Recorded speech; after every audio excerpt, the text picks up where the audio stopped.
and welcome to Faith, Final Drafts, and the F Word.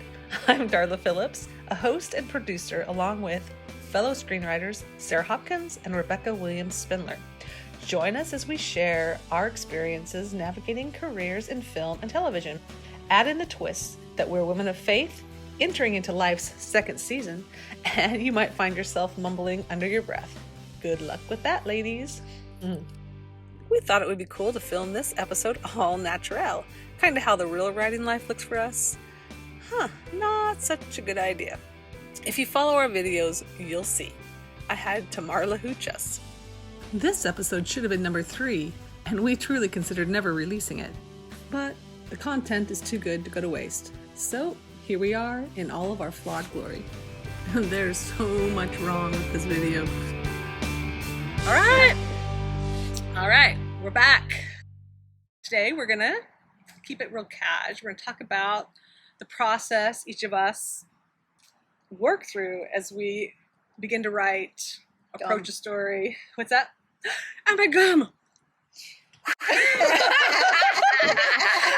And this is part of the story. I have gum in my mouth all the time. All right, welcome back. We are each going to take a little bit of time and talk about the process we go through when we write. You've probably heard about some writers who write every single day. Some writers outline every single project. Some people develop their characters before they ever even begin a story. So we're each going to take a little bit of time and talk about our personal processes. Is that the right word? Processes? We're writers. We should know that. Exactly. Processes. My process is to figure out who my characters are, to get really in tune to them, their attitudes, their behaviors, their flaws, their desires, their goals. And once I have them firmly rooted, the story just comes naturally for me. Yeah, that's good. And, then there's always, the hero's journey and what are they trying to achieve? What's the inciting incident? All that kind of stuff. So I sometimes just get something that's been knocking away at me forever, and I just start cranking. I start cranking without an outline. Other times I have something that I think is more meaningful, and then I take the time to outline. And so whether it's an outline or a beat sheet, or I even do grids, a word table, if you will, and have scene 1, scene 2 in a grid, I work that way too. So it just depends on how the story comes to me. Mm-hmm. Yeah. But for fun, if you ever hit like a rut, like I've got a writer's block or whatever, I use prompts just to get back into it. Oh, nice. Yep, Just to fun. get back into it. Tell And me I used to ride the city bus to work. Oh, okay, yeah. That is filled with 28 other prompts in the bus with you, right? Mm-hmm. You can't help but overhear conversations and whatnot. And I would be one of the few people that wouldn't be plugged into my earbuds because I wanted to hear the conversations going on around me. And it helped put spice into some of my characters with actual phrases that I heard people say. So try a prompt sometime if you get a rope on. Yeah. So what's another type of prompt you would use? Like, meaning, besides looking around, so it's usually a prompt for you is kind of watching what's going on around you, and it kind of triggers the story. Or do you actually because I'm thinking like one of my prompts was a sentence prompt or a word. Right. That this young gal, because I worked at a hospital, we all boarded the bus right outside the hospital, and so these are other healthcare workers that are boarding the bus with me. And so it was a young nurse, still in nursing school, and the phrase that stuck with me was, "He broke up with me in a text." Oh, yeah. That was my prompt, right? The one line, "He broke up with me in a text." And so you can actually kind of just go with that. Yeah, that's true. And even if you don't write it right then and there, just to get your brain creatively thinking about all that stuff, like it isn't necessarily all about the words on the page and, did you sit down and do your writing, quote unquote, writing prompt or whatever, but it just gets your brain thinking about something. It just makes you, it gets you out of your normal thought process to get you into a creative thought process, which they are helpful. They're terrifying. It's almost like you feel like you just went into creative writing class. You're like, oh no, what a writing prompt, and then you have to do 3 paragraphs, and there has to be a thesis statement. Like, there's none of that in that. Like, it's so freeing when you get to just let your brain go wild, even if you never write any of that down, to like come up with a beginning, middle, and end to whatever that writing prompt is super fun.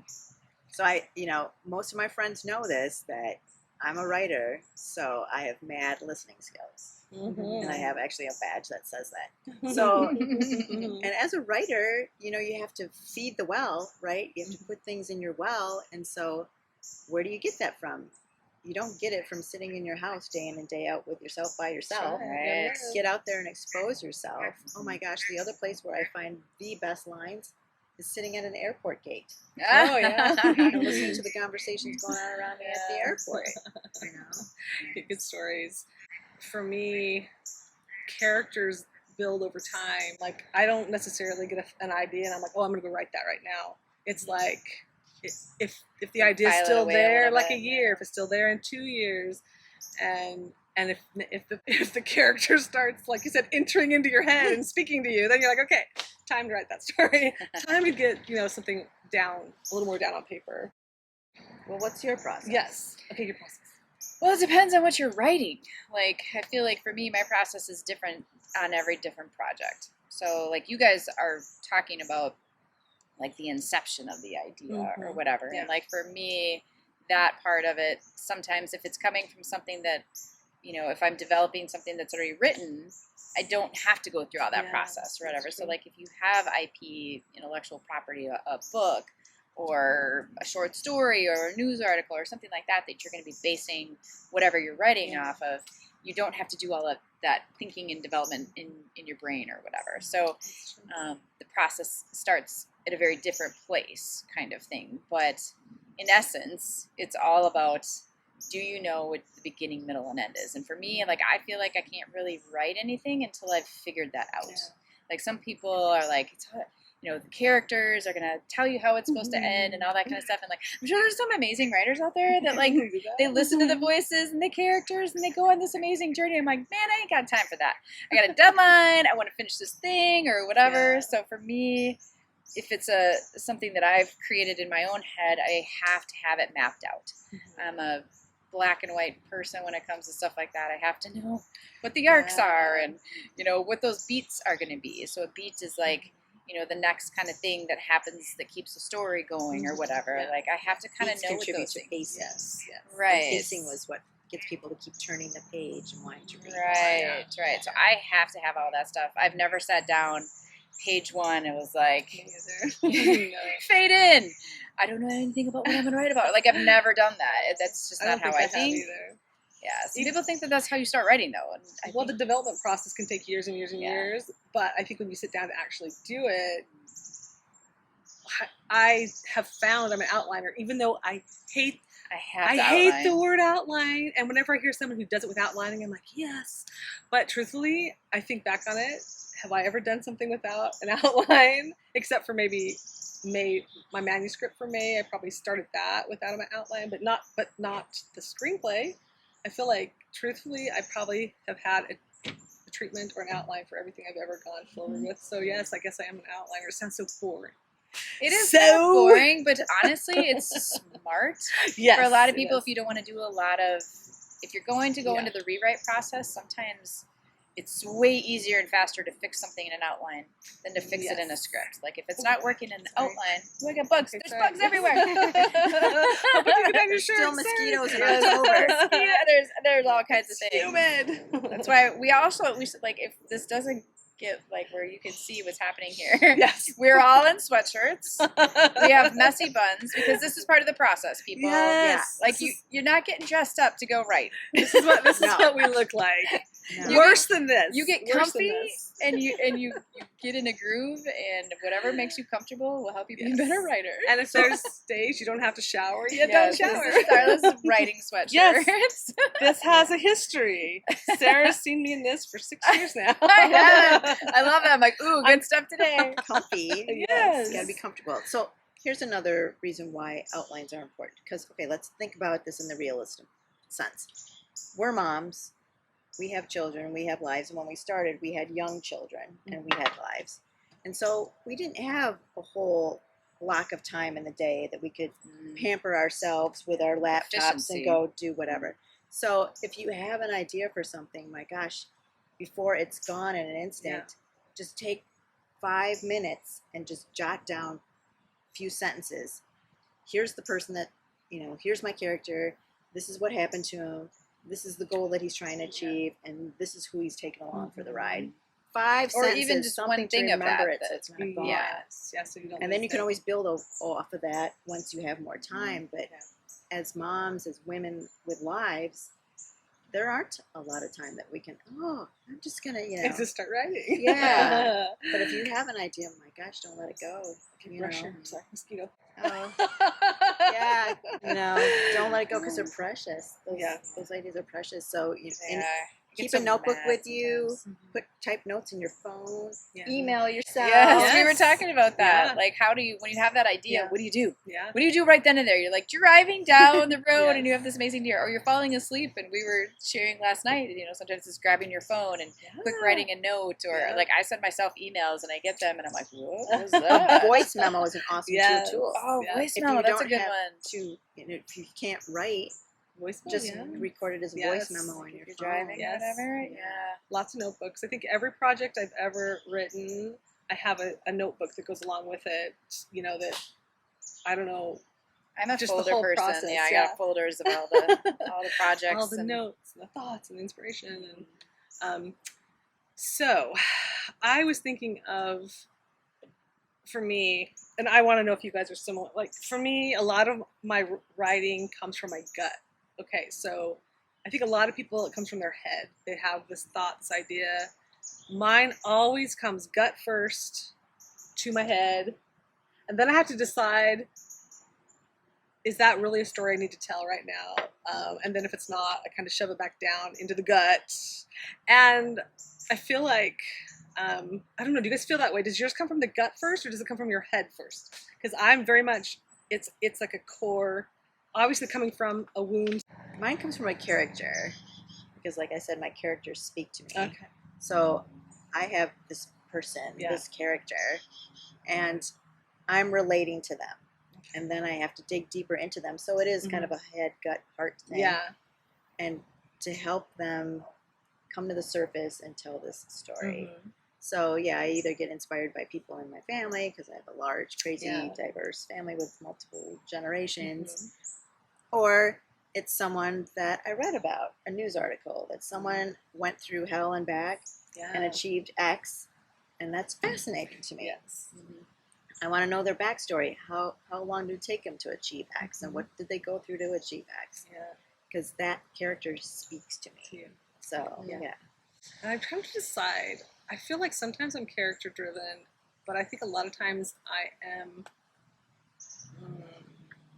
theme driven or emotionally driven. Like I feel like a lot of my stories lately are very female perspective stories, where I do feel like I'm channeling, and I'm not crazy, but I do feel like I'm channeling the characters. Like I really feel like I feel, hey, this is what they would say. I can attest to that, because like when you read a good script, and if you are looking at the words and while you're reading them, you can hear different voices while you're reading them. It means that you're tapping into what that character is. Like you were talking about tapping into that Southern voice or whatever. And like when I read your scripts, I can definitely see that in there. So it's like those characters speaking to you. Like we joke that voices in my head or whatever, but like you have to be able to put that on. And again, screenwriting, it's something that is black and white in words that ends up translating to a visual thing. So having writing in a visual way is very different than writing a novel or a short story or something like that. It's a very different medium, I guess is the right word to use. So that part, I feel like, is so much part of the screenwriting process. But like it all starts with characters, and it's not like a book where you can hear what the characters are thinking in their head. So their actions are telling the audience or the reader in a screenplay what's going on in their head, how they're reacting to that situation, negative, positive, indifferent, hurt, whatever those emotions are. And that is a hard thing to turn on in your head. And starting at the character is the easiest way to do it, for sure. Start get these characters built up. So I had a question on. Well, I know we want to talk about if we all write daily. I feel like everybody wants to know, Do you write every single day? And if you follow Twitter or any social media, you have your people that are diehards, writing every day, and I always joke about one. Like, those are not mothers. Yeah, yes, those very are not mothers. True. Those are not mothers. I agree with you. You're right.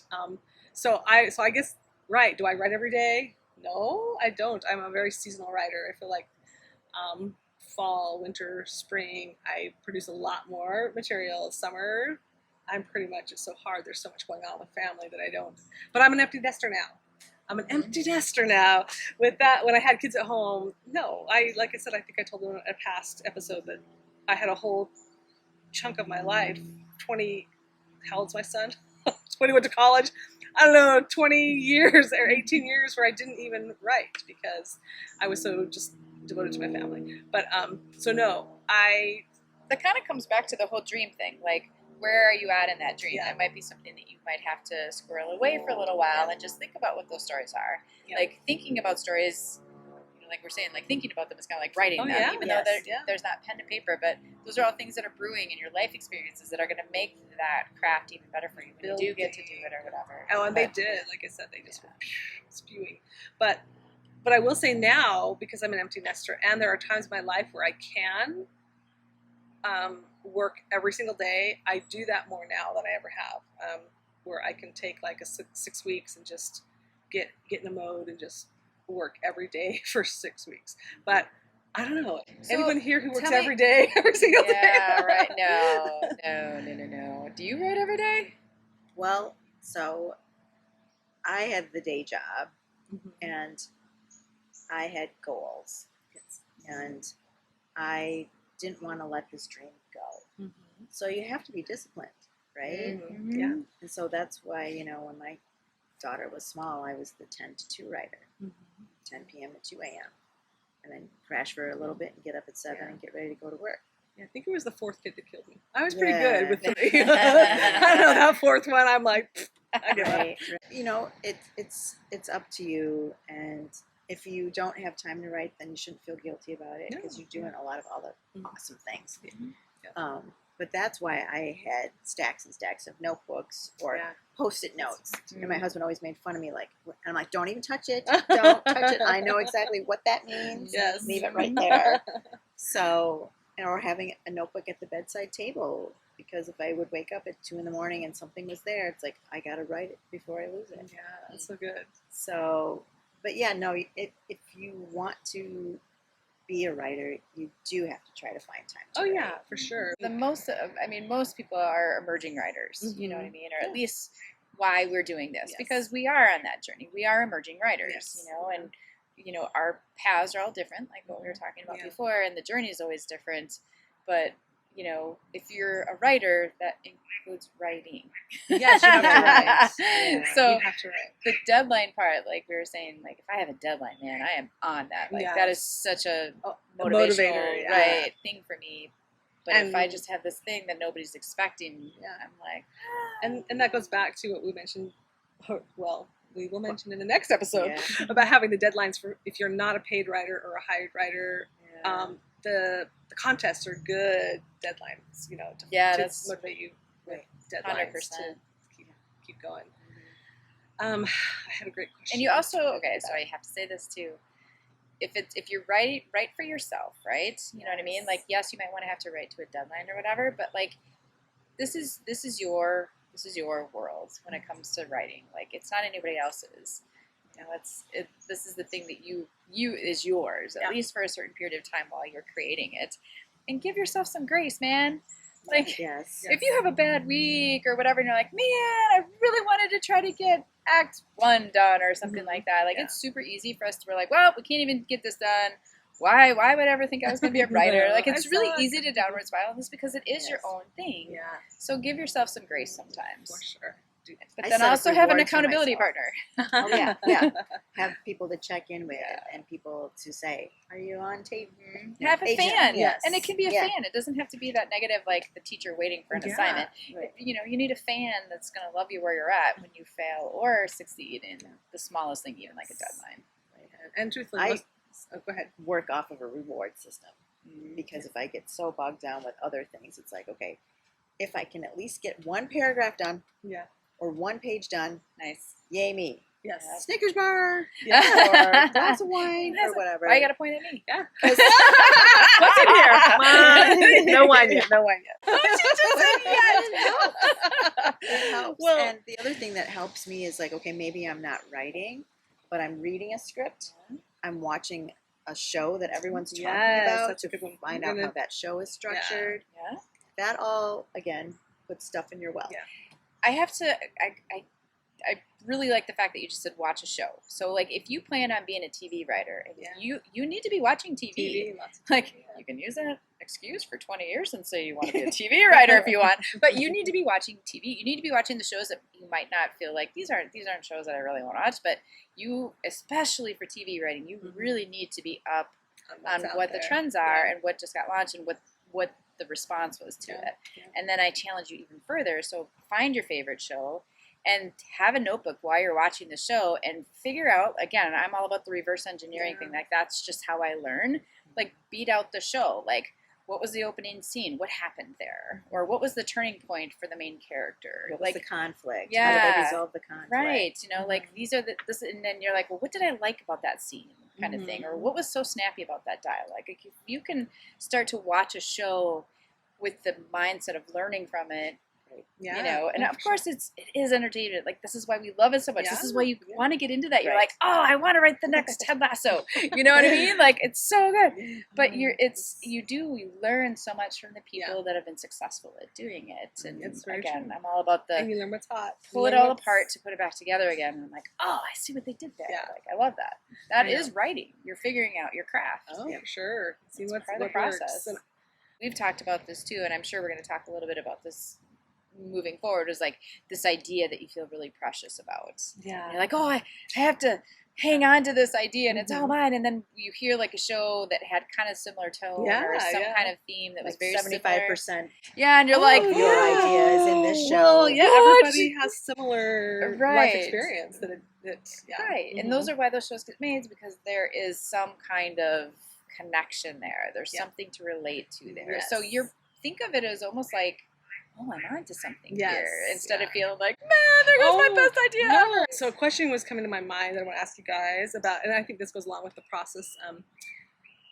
Okay, so when you evaluate what you're going to write,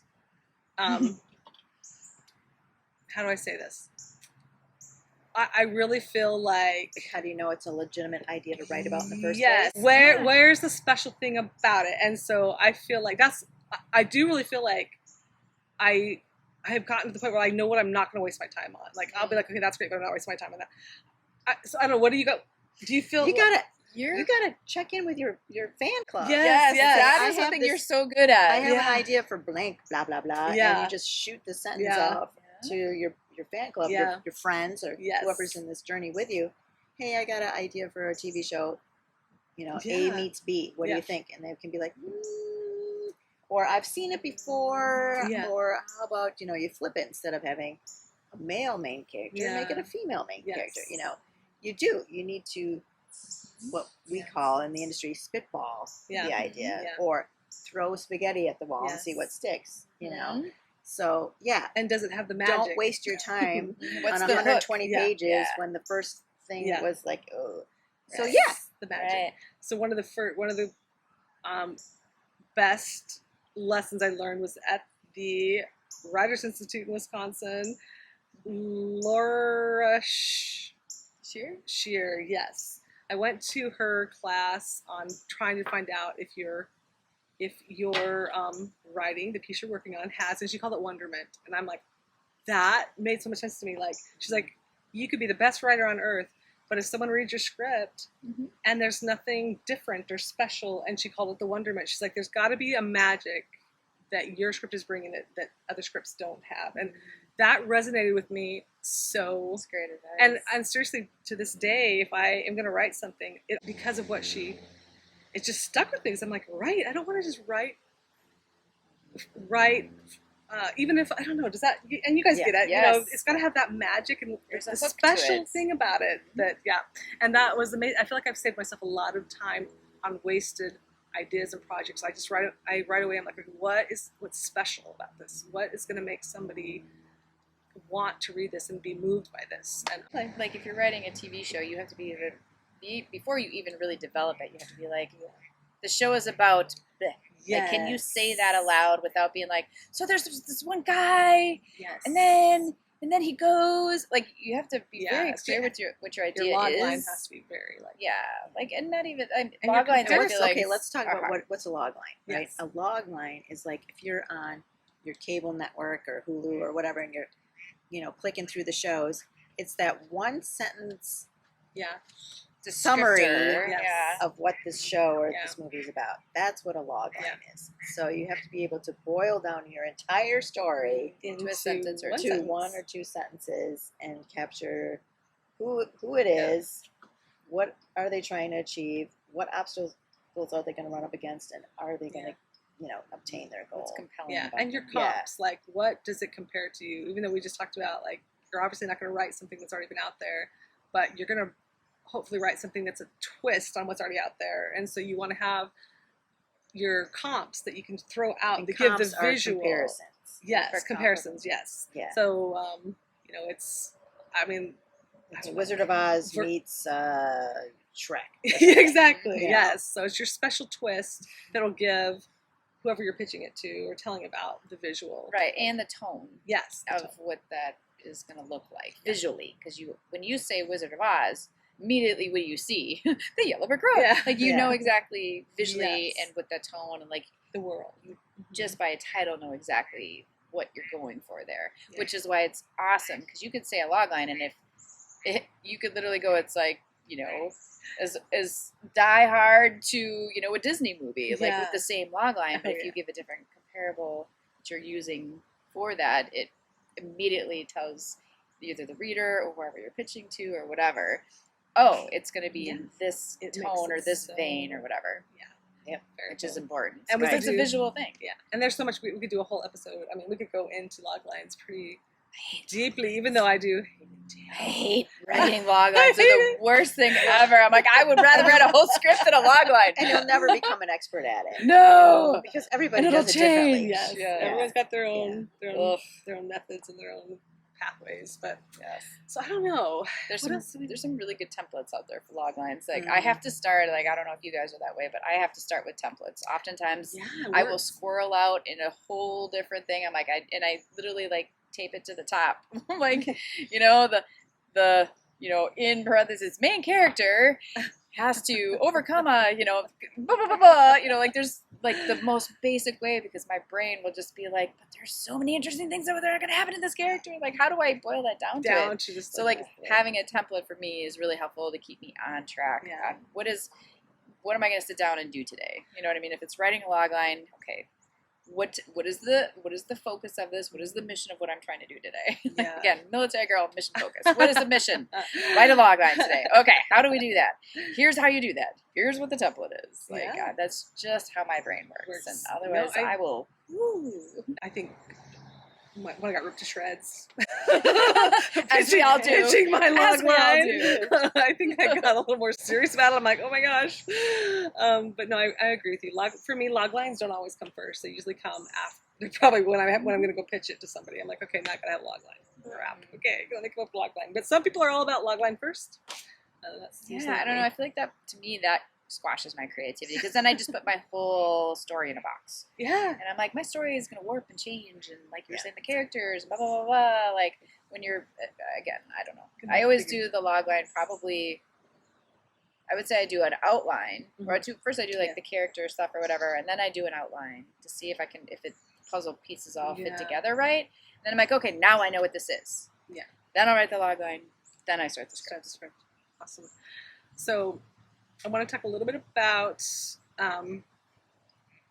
something that's been very, what's the word?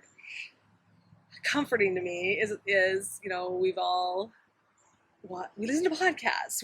We listen to other people's experiences in the writing process, and so I think it's I go on YouTube sometimes and I just look for any interviews where they've interviewed like famous screenwriters, and I'm talking like Aaron Sorkin and Thompson? Emma Thompson. Yes, Emma Thompson. yes, Thompson. yes, I was like, Thompson. Even famous people like Aaron Sorkin, Yeah. you know, he doesn't just sit down and crank something out. Oh, he yeah. outlines And and really develops Yes. and really brings in other people to. A Few Good Men. 22 rewrites, 22 drafts, and that is like very. I've heard other scenarios where there's people. Get Out. Was it Get Out? Was that the big breakthrough? Or Jordan Peele. Yes. I don't believe. I almost don't believe it. 200 rewrites. So not to be discouraging, but that actually encourages me where I'm like in the middle of a third draft. And I was stuck in like this third draft hell, I called it. It was just like, how do I climb out of the this? teenage years of the Yes, scripts. yes.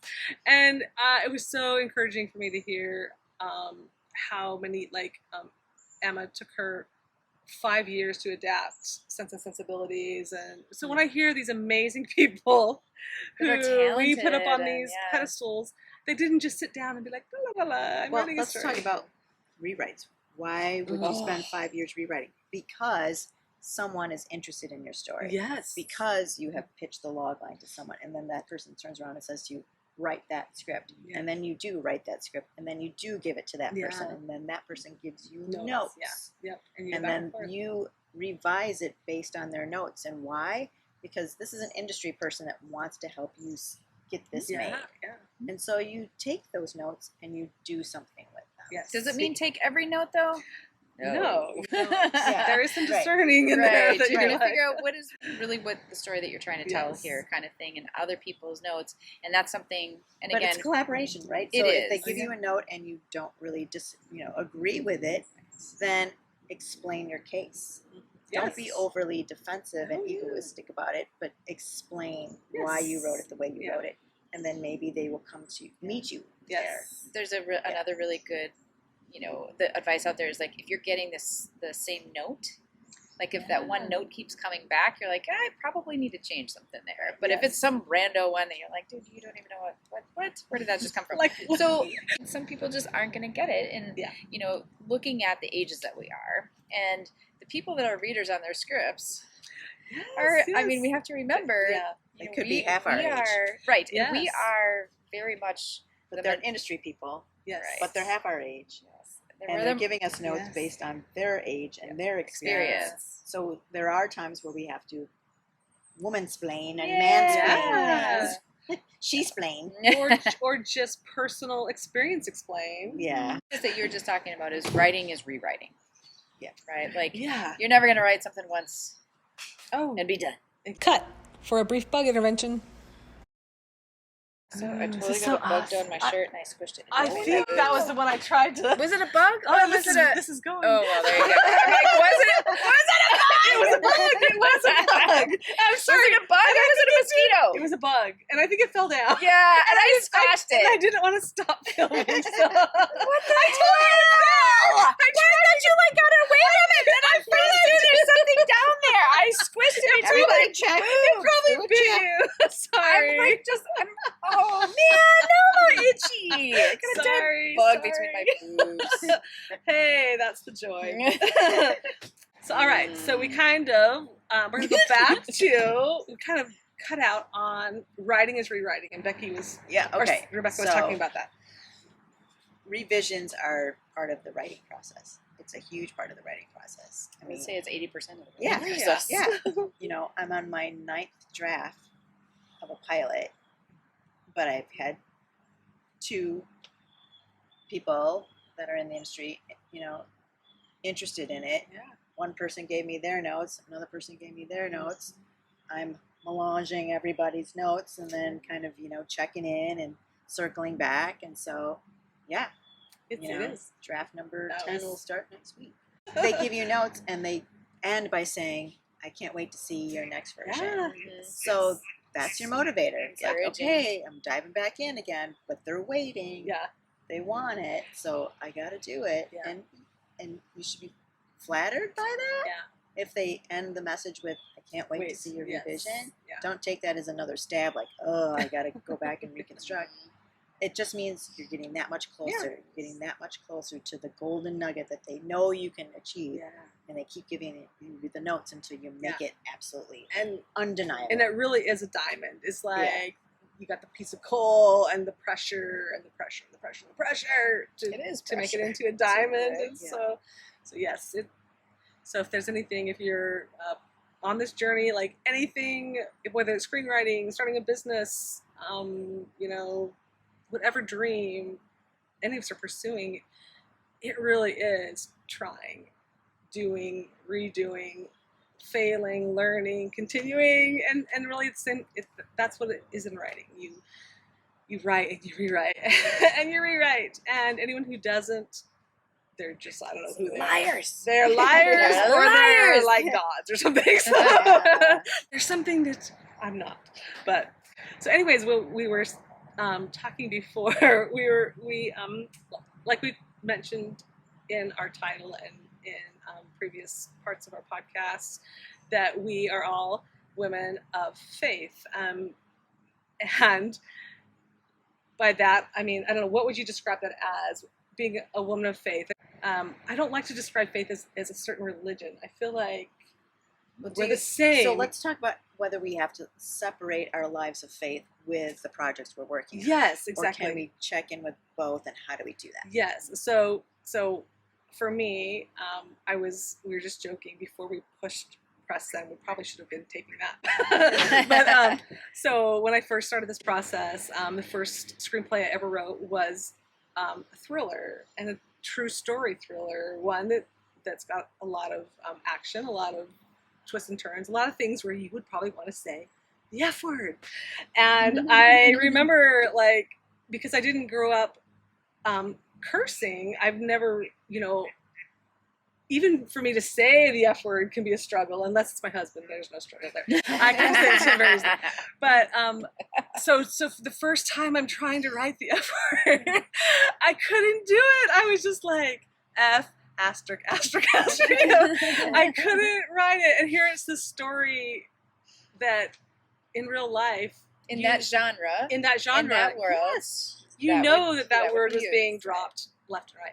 So I was thinking how hilarious it would be for the people that read that in the competition. She can't even spell the F word.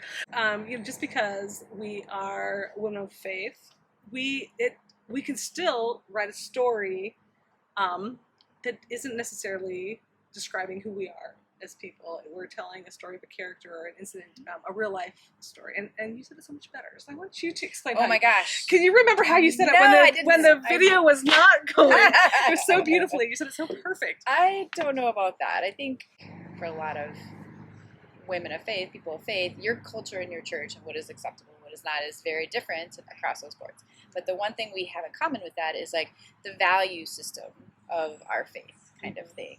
And when you're writing, what you're trying to tell in your story, right? Like what's the story you're trying to tell? That has to happen in a world, right? And that has to happen with these certain characters. If your character, in order to tell your story in the best way, needs to be in a gritty place, or you know, needs to use strong language. Like, I'm not saying like drop the F-bomb every other one, because anybody that's ever read a script like that, you're like, oh my gosh, it's like, come on, can we use a better descriptor word here? But like, you know, like in the military, the F word is a noun, a verb, an adjective. Like, we use the F word to pretty much describe everything. You know what I mean? So like that default for me was something that I had to figure out. My first script was a military script. So like, you're going to use the vernacular, and it's almost like a dialect. In order for it to be authentic, sometimes you have to put that in there because that's authentic to the world. Yes. And if you want to grab a reader and really immerse them in that world, or unfortunately, sometimes, like if you think about it, when you're getting ready to have a car accident, I don't care if you're a church lady from whatever, what are you going to say? Oh my gosh, you know what I mean? Like, you're going to, like, these things come out, and that's emotion, and that's raw, and that's what you want to read in a script. So again, it depends on the genre of the script. It depends on your characters. Like, if that's a part of who that character is and it's going to help tell the story in a better way, it's not a reflection of you being a bad Christian because you're using the F word in your script.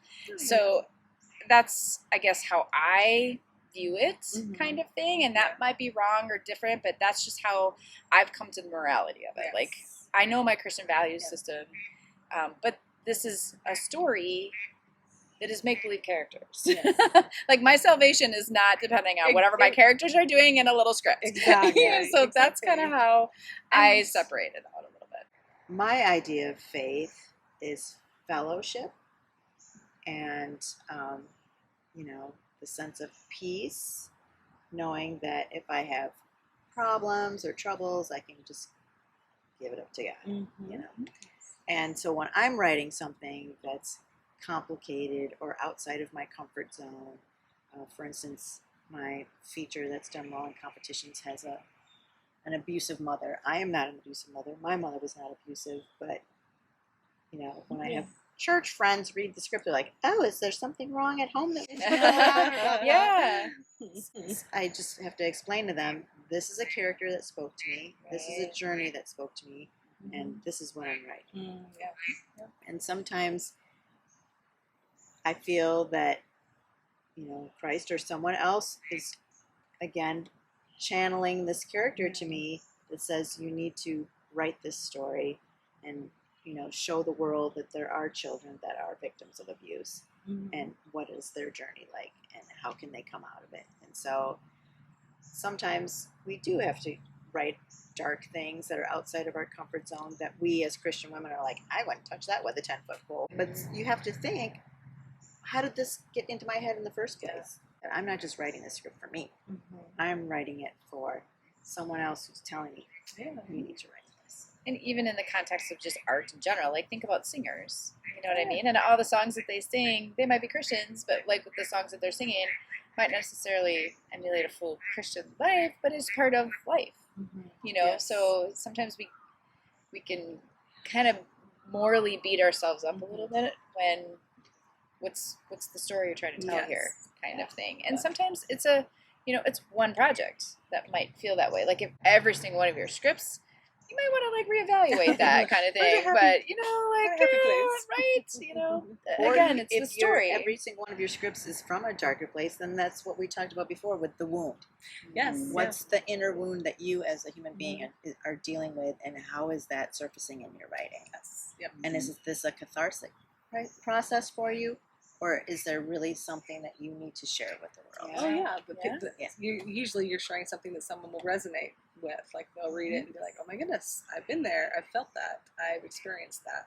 And so I think that's when you feel that inspiration to write those things, whether it's your core wound or you're inspired by somebody else's experience. Definitely feel like the whole purpose, at least for me, in a story is it needs to resonate with somebody, not just me. It's got to resonate out there with somebody. Someone can relate. Sometimes you have to write a script just to get it out, and it might be something that you're going to put in a drawer because it was just a healing thing for you. Like, I really believe that, like, that's why God gives us these things that we heal or we grow or we learn from that dream. And usually there's something to that is an inner thing, you know what I mean? And sometimes it's going to be for you, but if you're looking to write the next big blockbuster, guess what? You know what I mean? It ain't going to be my personal core wound. Right, and it's But it could be. Well, it could be. But blockbuster, I mean, okay, it could be like a fun little indie project, but no, I do think we'll talk about this a lot more, especially I want to really in an episode later on really focus in on the faith piece and how it fits into our writing. I want to focus on the core wounds and how that affects our writing, and how it affects our writing as we mature and heal and move on. So many great topics that we're going to dive into as we go forward. So hope you all stay tuned and follow along. Well, you made it to the end of the episode. Clear to the part where my head gets engulfed by the sun. Thanks for joining in. For more information on our podcasts and videos, be sure and check out our Facebook page with the same title, Faith, Final Drafts, and the F Word. This episode of Faith, Final Drafts, and the F Word was filmed and recorded on a small island located in southeastern Wisconsin. Come back for season 2.